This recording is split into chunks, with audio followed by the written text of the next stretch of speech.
כבוד הרב. חג שמח. חג שמח. How are you? Thank God. Baruch Hashem. I hope you rested. Thank you. I hope so too. Okay. So,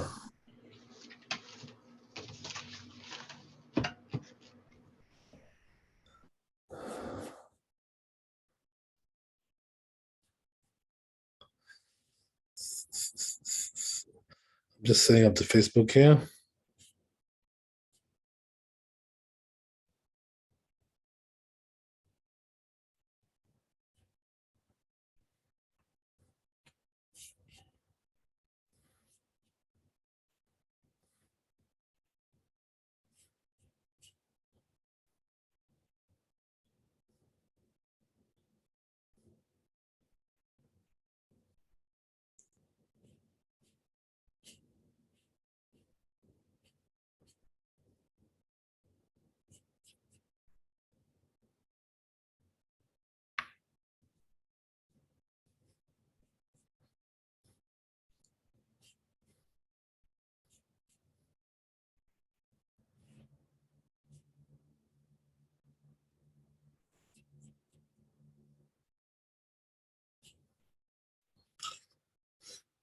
So maybe since it's the holiday and also not everybody's here,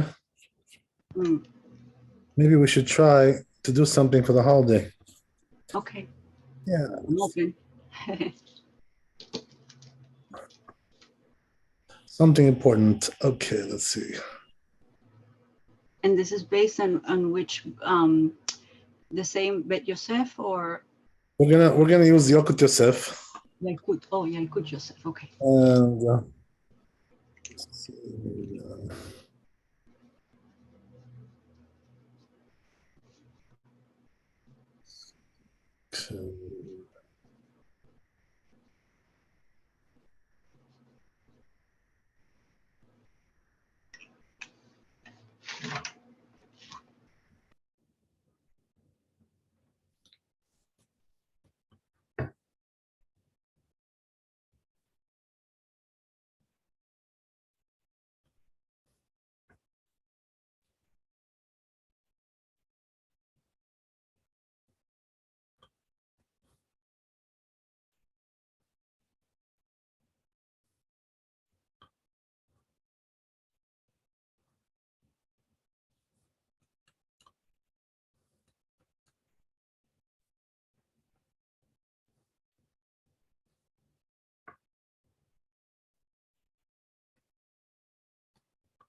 Okay.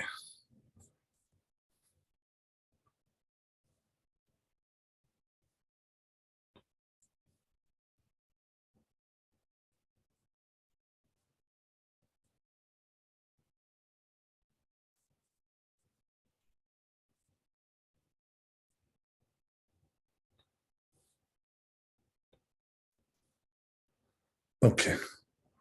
Sorry for the delay. Okay, now, so we're going to do about Birkat Hailanot, right? The blessings of the trees, which falls in this month. So there are some important halachot that a person needs to know about that.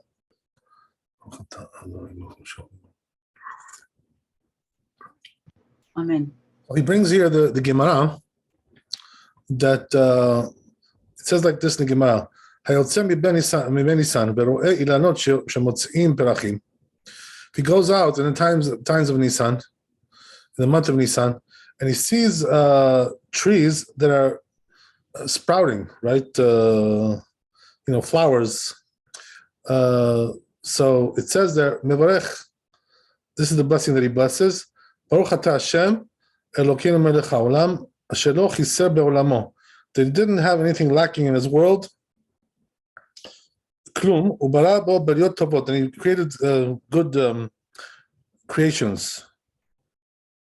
V'inanot tovot, and good trees. Le'anot behem bnei adam, to benefit from them, the people. This is the blessing that he makes on the trees. And then it says, "V'tiknu bracha zo lefi shehu inyan sheba mizman lizman." So he says the reason why they decreed this blessing is that it's something that comes from time to time. It's a seasonal kind of thing, once a year. That be'ofen mechudash, it gets renewed. She'adam ro'eh etzim beveshim. So he sees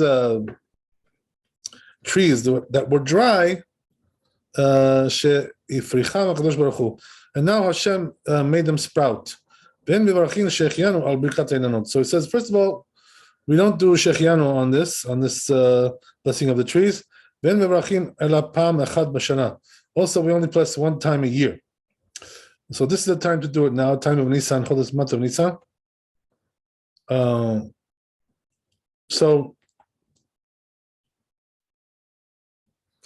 it's interesting, right, that from the Gemara, the way the language of this halacha is said, it implies that, like, if you're just going like on the road, like by chance, by the way, and you happen to see, some trees that are sprouting, so you should bless, But now the custom is a little bit stronger than that, right? The custom is to actually go out there, and look for it, and to do the blessing.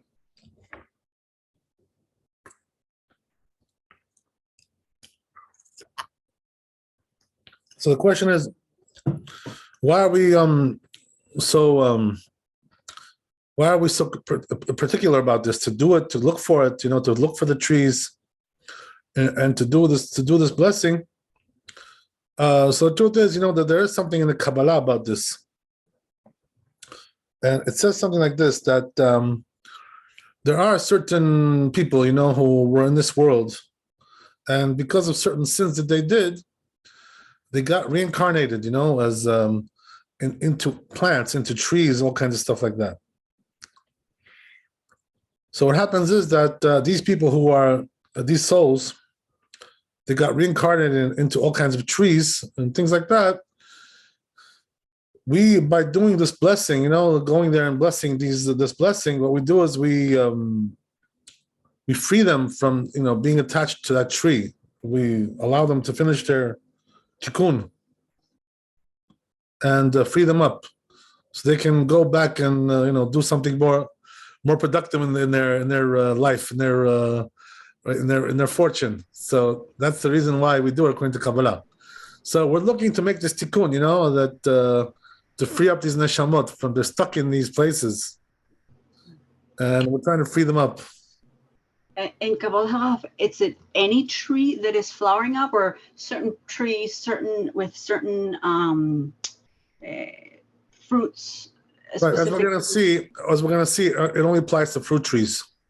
Fruit trees in the diaspora or in Israel, or both? Doesn't matter. Okay, thank you. Wait, yeah, wherever you live, wherever you may be. So then he goes on to say, "Gam nashim tivarchena brachat birkat hailanot." The women should also bless this blessing. So there you go. So why is that? Shen bracha zo nechshevet kemitzvat she'azman grama. So he says, really, this mitzvah is not considered to be a time-bound mitzvah. even though it has a time, right? We do it in time of Nisan, but it's not really time bound in a sense. What does that mean? So he says, so he says, it's not really that they made a certain time to make this blessing. It's just that it happens to be that at that time, the trees are sprouting. That's what it is. So therefore, there are places like in the southern hemisphere, right, where the trees will sprout just the opposite, right? When it's spring for us, it's winter for them. And it's winter for us, it's spring for them, right? It's fall, whatever. So just the opposite. So what are they going to do? They're going to bless not in our spring. They're going to bless in their spring, which is our fall. So so it doesn't really matter the issue so much of what time you do it. It depends on the sprouting of the trees. And this is the reason why women also should do it. Because if it was something which was time-bound, the women would be more exempt from doing that. But since it's not really so time-bound, so therefore they're not exempt. So therefore he says, right, the women should do it too. Okay, interesting. Let's go on. So he says, Tov levarech Birkat Hailanot al ha'inanot hanetu'im beganim. So he says it's good to make this blessing on trees which are found in orchards and gardens, which are outside the city, right? So it's better to do like some kind of go outside somewhere, out of town. This is the more proper way to do it, but but he said doesn't really prevent the mitzvah. So what does that mean? Let's say a person, doesn't have time to go out of town and look for orchards over there. He can still do it in town as well.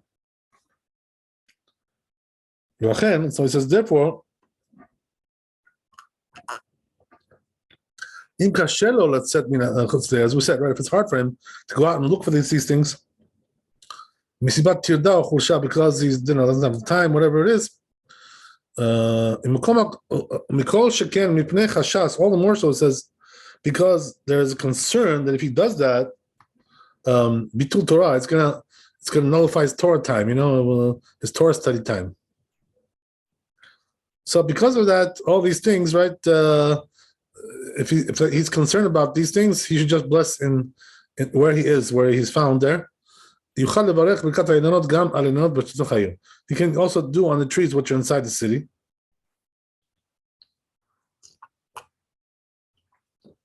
So he says another interesting thing is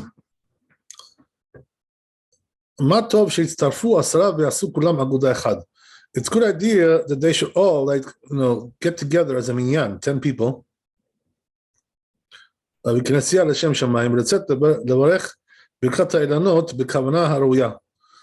if they go together, to do it in a certain place, that's very good. It's very praiseworthy, right? Even though it's not really obligation, but it's good that they should do it together. And that's what a lot of groups do, when they pray in the shul in the morning, Shachrit, on Rosh Chodesh Nisan. So then what they do is they go out and as a group, and they go to the trees and they make the blessings there. And then they say Kaddish and all kinds of other things there, prayers from Tehillim, all kinds of things. So this is like, a custom done by many communities to do this mitzvah in a more complete way, whatever. But it's not really obligation to do it this way. ואחר הברכה יאמרו מזמור בשוב אדוני את ציון בשיבת שיבת ציון מזמור הללויה עלו את אדוני מן השמיים. So he says after they do the blessing, then they will do these mizmorim from Tehillim ויסיימו באמילת קדיש. Then they say קדיש, as we said, יש למה וטוב שאחד יברך הברכה בקול רם. So it says good idea also that one person should make the blessing in a raised voice, and everybody else should do it silently. Right? And the reason why we want that one should do it with a raised voice, is because this, will help the people who don't know how to do it themselves. Maybe they want to depend on the person who's leading their prayer there, who's doing the blessing out loud. So maybe he will fulfill their obligation. Okay, let's go on. So he says, "En levarech brachot hailanot ela al inanot shel machal." Right. So now he gets back to the issue that you asked about, which is you should only use trees which grow food, edible stuff, right? Meaning fruits, right? Obviously, or nuts, whatever it may be, right? All kinds of stuff.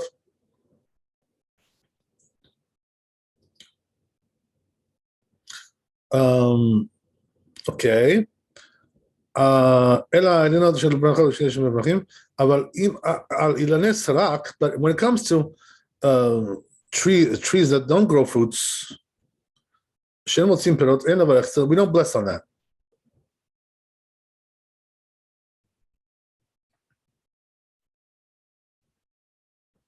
So he writes here in the subtitle, parentheses here,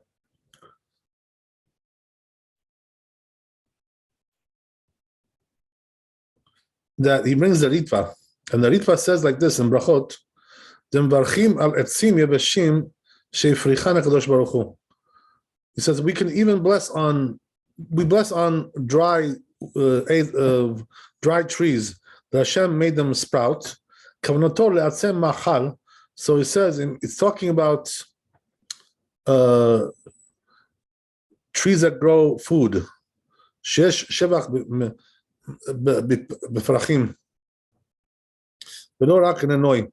So he says because why is that? What's the reason why we're particular about that? That it should be something which makes food. So the reason is because then you have a reason to praise HaKadosh Baruch Hu, because the tree gives you food to eat. So it's something to praise about.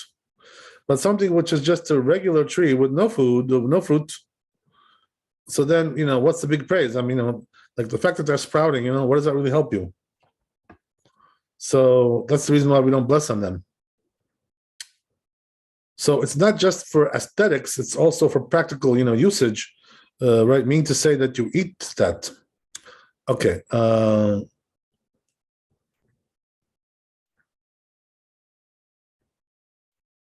So he says it's brought down in the Tzitz Eliezer. And he says all the Achronim, that's the way they understood this mitzvah. So that's the halacha, right? That it has to be that situation, right? So it brings here lekach tov, pri adama, hachida, mishnah brura, that all these achronim, they all said like that. Ve'od ve'en lanu koach lefaresh achet v'rishonim v'lechalok lehem. So he says, therefore, we really shouldn't argue with them. It's pretty much right, overwhelming majority of poskim who said like that. So therefore, right, we should just leave it at that, and heed their words. It goes on to say, okay. So it goes on to say, mitzad adin dai b'shnei lanot afilo mimin echad. So he says, according to the din, it's good enough to have two trees, right? Two trees is enough, even if they're growing the same type of fruit. Let's say they're both cherry trees, right? Whatever it may be, that's fine.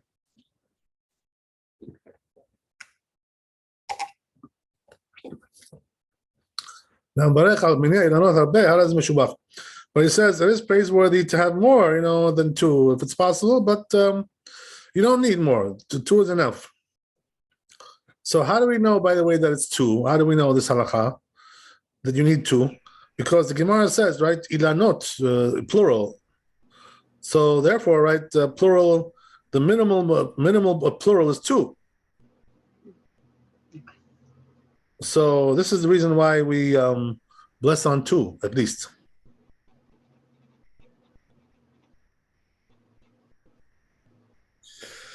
The truth is that there is also another opinion that says even one is enough. So what does that mean? When the Gemara says inanot, trees, it just means it's talking like in a general way. just like usually it's trees, but the truth is that even one tree you can bless on. Why? After all, like why not bless on one tree? Because even that tree which is sprouting is also something good. So what difference does it really make if it's one or two? According to that opinion. But the truth is, halacha is not like that opinion. Halacha is that you should lechatchila. You should only bless if there are two trees, but it brings down the Chazon Ovadia that if you blessed on one tree, you did fulfill your obligation, b'diavad, because there are some poskim who say that also suffices to have one tree. So what does that mean? If he already blessed on one tree, now he wouldn't be able to bless again on two trees because he already did the mitzvah, according to some opinions. So the only way now we can improve the mitzvah, if he wants to bless on two trees next time or whatever, would be to have somebody else bless, and he will just say amen, and fulfill his obligation from him, because this way it won't be a blessing in vain. So let me see if I understood a little bit here, no? Okay.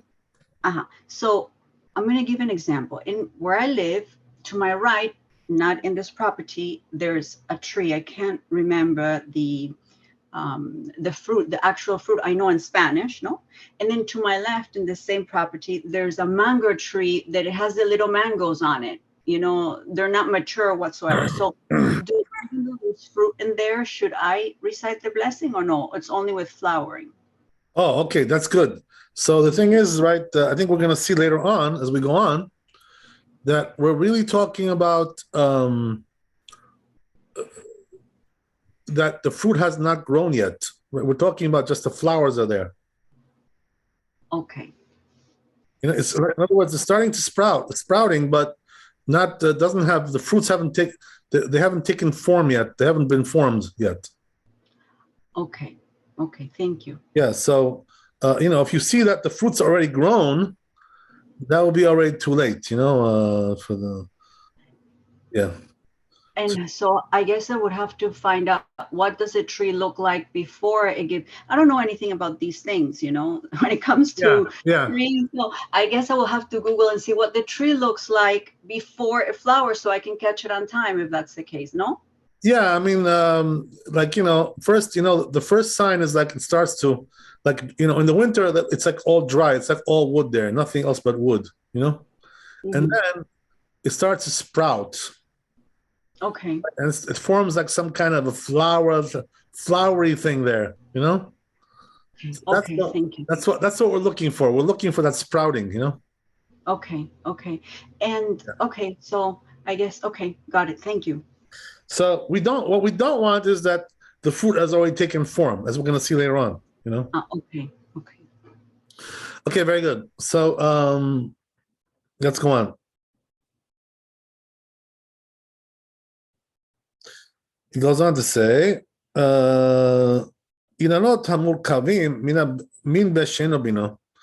if you have trees which are grafted, right? Grafted trees. Some say you shouldn't bless on these things, the grafted trees. Why? Because since their existence is against the will of God, how can you bless on that? Forgive me, what's a grafted tree? I'm sorry? What's a grafted tree? So grafted means like this, right? That they take two types of trees and they cut them, like the branches, and then they stick them together. Oh. So it becomes like a hybrid model, Okay, thank you. You know what I mean? Yeah. So we have a lot of those types of trees today. We have lots of, grafted fruits today. In fact, some of the fruits are grafted. We don't even know because it was grafted like a long time ago, centuries ago, And today we just consider it to be like a normal fruit, but really a lot of these fruits are grafted fruits. They're not original types of fruits. So yeah, but what he's trying to say over here is like this: that if you know that it's grafted, you shouldn't bless on it. So as we said, right, what's the reason? Because since it's against the will of God to graft trees, what does that mean? That the Torah forbids, right, to do that. So how can you bless Hashem on something which is against His will, right? That doesn't make any sense. So then he says that Ve'esh cholkim, there are those also who argue with this, right? So he says, it doesn't really matter, they say, the other opinion, because we're just going on the creation in general. In other words, that's the way it is. I mean, somebody did it, somebody grafted it, and it stayed like that. So therefore, he said, according to that opinion, you're allowed to bless on it. So what's the halacha? So he says, so it says, even if you want to rely on the second opinion, right, which allows this, if you want to rely on it, you have what to rely on. So if you want to bless on grafted trees, you can rely on that. He says, however, nevertheless, but it says, if somebody asks you, right, should I bless on that grafted tree? So tell him, no, don't bless on that. Right? Why is that? Because it's a doubtful, blessing, right? So the general rule in halakha, when in doubt, throw it out, right? When you have doubt about a blessing, better not to say it. And Kavahala, I'm sorry, one more question. And what about if you smell from the tree? For instance, there are certain herbs that, lavender, for instance, mint, and they make candles. We don't reset a bracha on that, just when there's fruit that provides fruit that is edible. Right. So on those trees, if you're smelling it, you recite a blessing on the smell. Not on the tree, as in this case. Right. Not on the sprouting of the tree. Right. Okay. Thank you. Okay. Very good. So, so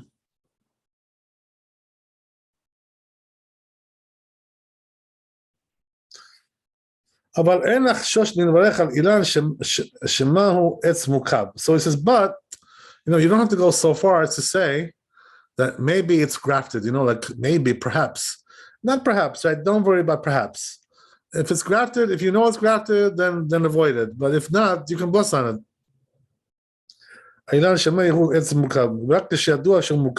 Only if it's known to be grafted. Then the better not to refrain from blessing on that. Okay, very good. Let's go on a little bit. Yeah. We're almost finished with this. Okay. I actually never gave a lecture on this topic, as far as I remember. That's why I wanted to do it, so we can have some material on this. So people can have some kind of a guideline, Okay, so let's go on. So it says Yalkut Yosef, you're allowed to bless on a tree which is orla, right? So do you guys know what orla means? Offering, no? Orla? Orla means that it's a tree in the first 3 years after you planted it. So what's the significance of that? That you're not allowed to eat those fruits yet, right? Until the 4th year. So I do have a question. Yeah. On the 4th year, do you give them to your neighbors, and then on the 5th year, you can keep them, or? So in the old days, we used to give them to the Kohanim. Okay, on the 4th year, correct? Yeah, but now I think nowadays we're not really accustomed to do that. As far as I know, I have to check that. I'll get back to you on that one. Okay. Yeah, I'll check it out. I just want to make sure I tell you the right thing. But anyway, right? The first 3 years is called orla. So, but even though you're not allowed to eat the fruits there, you're allowed to bless on it. Why? Because after all, you're not doing anything forbidden, right? You're not using it. You're not eating it. Just blessing on it. So therefore, even in the first 3 years, you're allowed to bless on it. But then he goes on to say, right? But you shouldn't bless on right? Idolatrous trees, right? Trees that are made to be idolatrous. So the truth is, that nowadays we don't really have idolatrous trees. So we don't really have this problem today so much. But in the old days, they used to make like a tree which was like an idol. It was called Asherah, right? So, and I don't think, by the way, the trees that they have today, for Xmas, all this stuff, I don't really think that's an idol, as far as I know.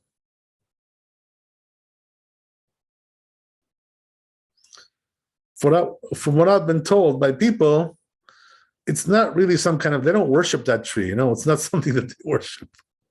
So even though it's kind of like a little bit shady stuff going on there, but whatever. But anyway, right? I don't think it's an object of worship as far as I know.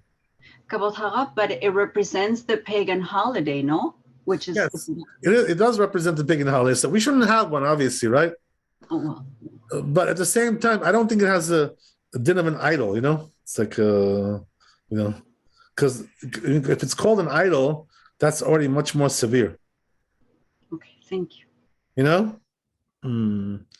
So an idol is only something that you worship, that's what it is. But of course, we shouldn't have one, obviously, right? Because it represents, all those concepts that, we don't believe in, whatever, all those things, right? So we don't believe in that. So it's definitely a Goyish custom, it's, the pagan custom, as you said, whatever. But again, right, I don't really think it's an idol, though. So it doesn't really, we don't really call it Asherah, as far as I know, unless somebody can come and correct me about that. As far as, because I've asked some people about this, who know a little bit about these things, and they all told me they don't worship that thing, it's not really something, not an object of worship. So, the funny thing is that, like in our community, we come from the former Soviet Union, so, it was something funny about that, because over there, they abolished religion, the communists, So they didn't want that tree to be called an Xmas tree because they didn't believe in that holiday. The communists, you know what I mean?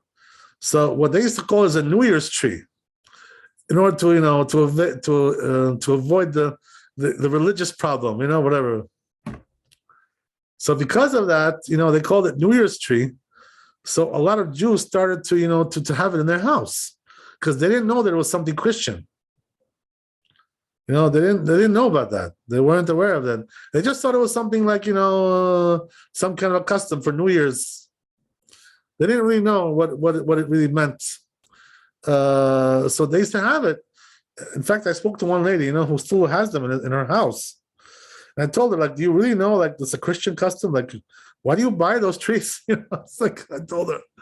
But she says, well, we don't look at it like that. We just, it's a custom we had, from Russia, and it was just, it wasn't like a religious thing. It was more like a New Year's thing.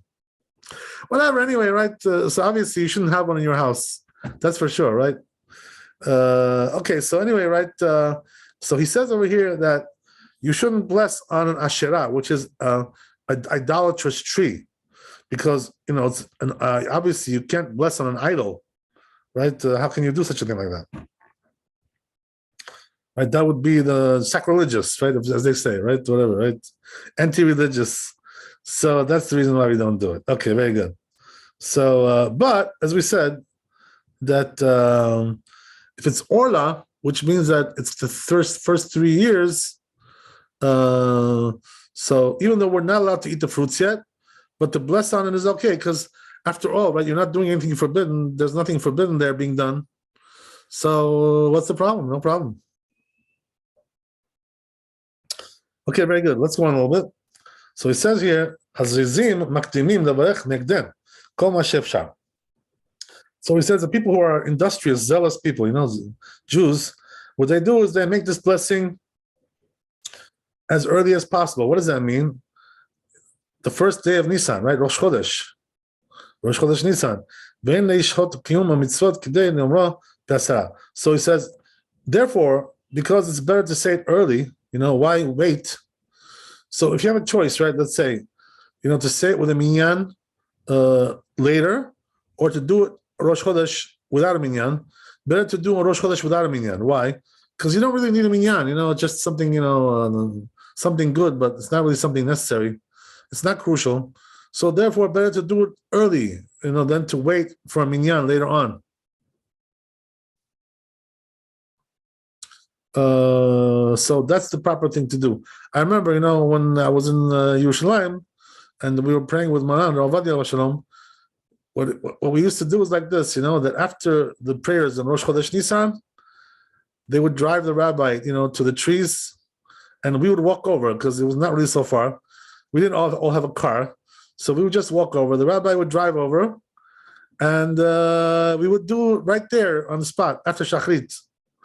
So the rabbi always did it right. He never waited. He did it right after the Shachrit prayers, after Musaf on Rosh Chodesh. He would do it right away. So, by the way, you see from there, that he considered it to be a very important mitzvah, because otherwise he wouldn't go out of his way to do it so early like that. So he considered it to be something really important.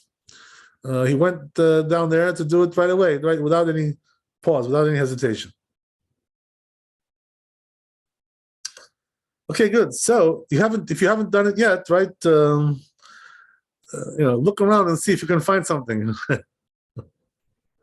Call your local rabbi there, right, and see if they can find you something there, or locate it yourself. Okay.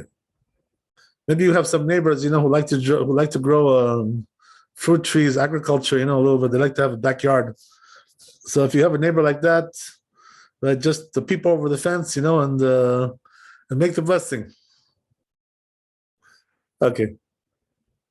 Kabbalah Harav, 1 second. And if that's the case, that you have a next door neighbor, right? Do you have to go to the property, or can you just say? No, just say, as long as you see it, that's fine, Okay, thank you. Yeah, that's all you need. The truth is, that even if you don't see it, but it's there, that's also fine. You know what I mean? Like, that it's there because you saw it before.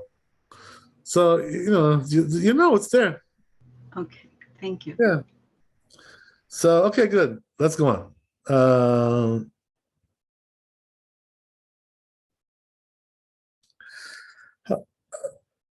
he says, nevertheless,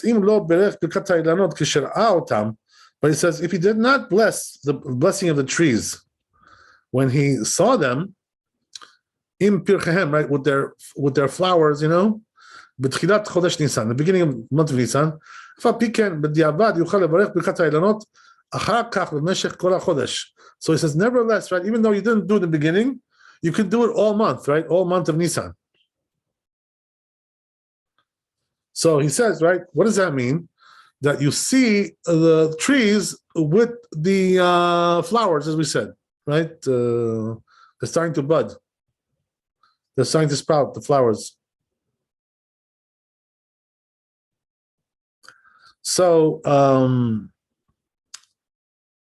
why is he saying this, right? Because, as we said, right, if it's already gotten to the fruits already, the fruits have already formed, you see the fruits, the shape of the fruits, that's probably already too late. We're going to see, right? If I remember correctly, it's already too late.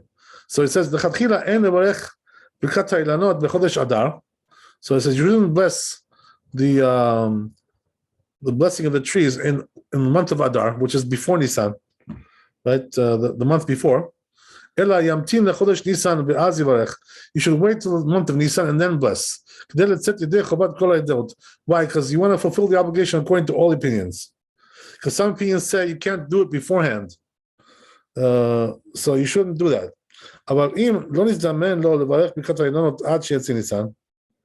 But it says if he's not going to be able to do the blessing of trees until Nisan already is over, so then he can do also an ER. So in other words, if he didn't see it in Nisan, ER, which is the next month afterwards, he can also bless an ER. If he sees that the trees are sprouting. So you shouldn't lose this. It says this precious blessing. Make sure you get it. So rely on the poskim. It says that say that's not really precisely Nisan, but anytime that they're sprouting. As long as they're still sprouting right, like I told you, as long as the fruits have not yet formed, right?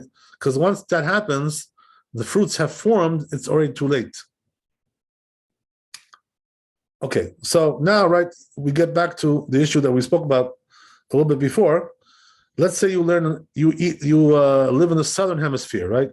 Argentina, Ecuador, places like this, right? Peru. So over there, their winter is our summer, and their summer is our winter. I'm sorry, what are you saying? Chile, I think also. Yes, all those places over there. So he says, and so what happens is that in those areas, the fruits sprout when? In Tishrei Chenshvan, which is like September and October. That's when they sprout, just the opposite. So he says they're allowed to bless at that time, even though it's not Nisan, right? For them, that's the proper time. Because the rabbis were talking about places where it grows in the Nisan. So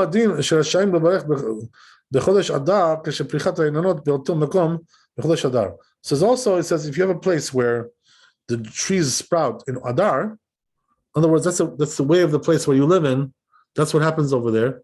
So then you're definitely allowed to bless. So each place according to its own property, right? According to its own predicament. So he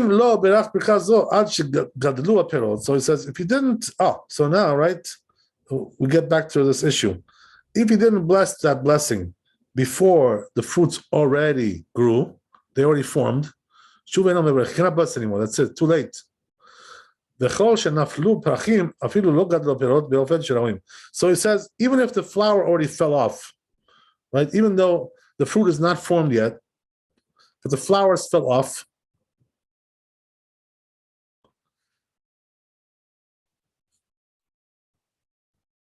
and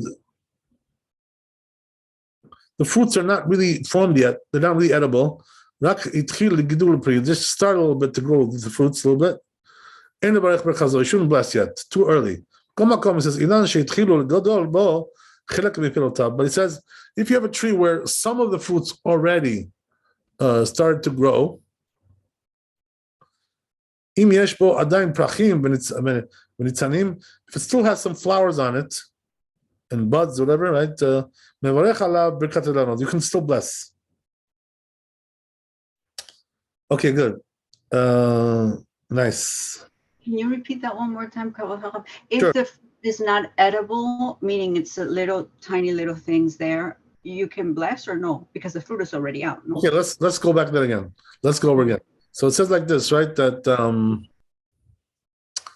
first of all, we said if the fruit's already formed, it's too late, right? So then he says after that even if they didn't form yet, right, the fruits, but the flowers already fell off, but the fruits are not yet edible, really. But it started to grow, in other words, you do see that the fruits are starting to grow, but they're not edible. Too early.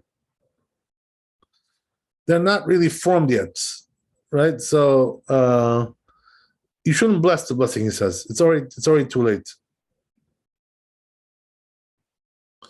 But then he says, but if some places in the tree are already grown, but there's still other places in the tree where there's still flowers there.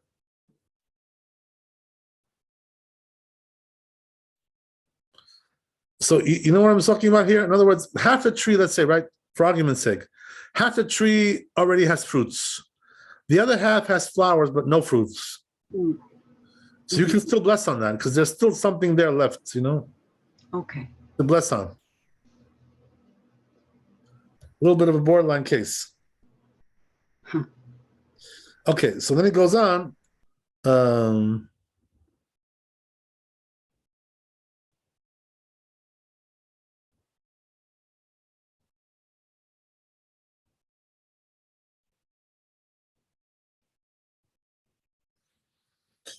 Birkat Hailanot b'Shabbat v'Yom Tov. So it says you're allowed to bless these blessings, also this blessing on Shabbat and Yom Tov. So it says you don't have to be worried about, you don't have to be concerned that you may come to detach the fruits, on Shabbat because he wants to eat them or something, whatever. We're not concerned about that. So therefore, right, you can bless on it on Shabbat and Yom Tov. But it says better though, if you can, if it's possible, to do it on the weekdays, not on Shabbat.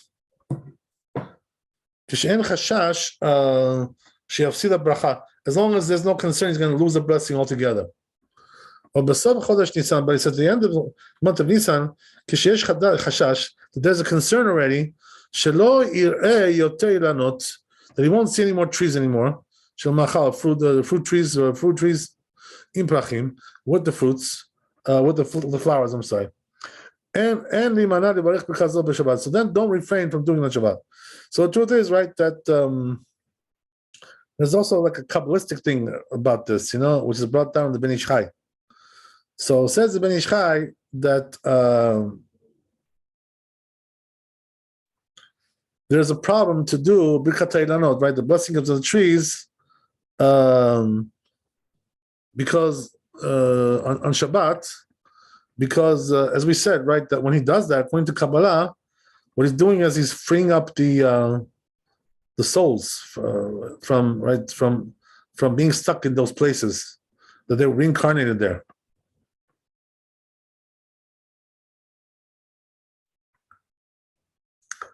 So since he's so what he's doing is that he's doing some kind of a form of borer. So you know what it means, borer on Shabbat? Sifting, right? In other words, sifting means you pick out one thing from another, and separate them, sift them out. So on Shabbat, you're not allowed to do this in many cases. So therefore, they say here also you're doing some kind of a selection, right? When it comes to your activity from the tree, with the tree, as we said, right? The souls are stuck in there, and so therefore, according to Kabbalah, you're not supposed to do it on Shabbat and Yom Tov because it's a form of borer. But we're not really so concerned about this. The truth is, that as we said, the Ben Ish Chai writes about this, and also it's written in the Or LeTzion of Chacham Ben Zion Abba Shaul. He also writes about this. But the truth is, that we have a rule. The rule says like this: when there's a dispute between the Kabbalah and the Halakha, we go like the Halakha. So therefore, right, since this is only a Kabbalistic concept, but in the Halakha we don't have such a thing. So therefore, the rule is, that we go according to Halakha. And the Halakha, there's no prohibition. It doesn't say anywhere in the Halakha there's a prohibition to make this blessing on Shabbat or Yom Tov. So therefore, in a time of need, where he has no choice but to make it on Shabbat and Yom Tov, as we said, it's already late in the month, and he's concerned he won't be able to do it later on. So then he can do it on Shabbat and Yom Tov.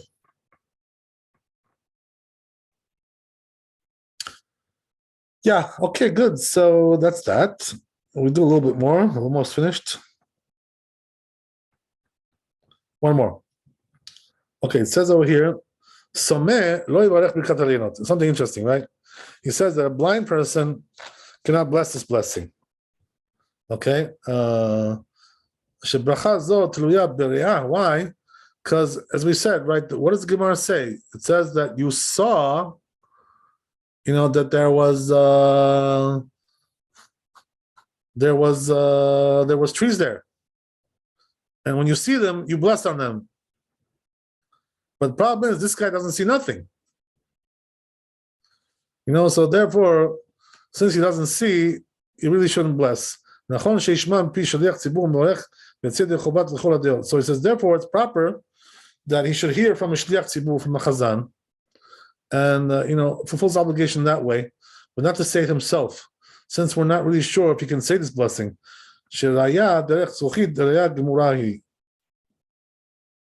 I'm sorry, I skipped something here.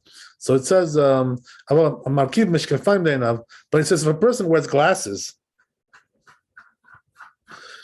he can certainly bless this blessing, even though he's looking at it through a lens. Because seeing something through glass, means like you actually really see it, as we find in the there are sources for that.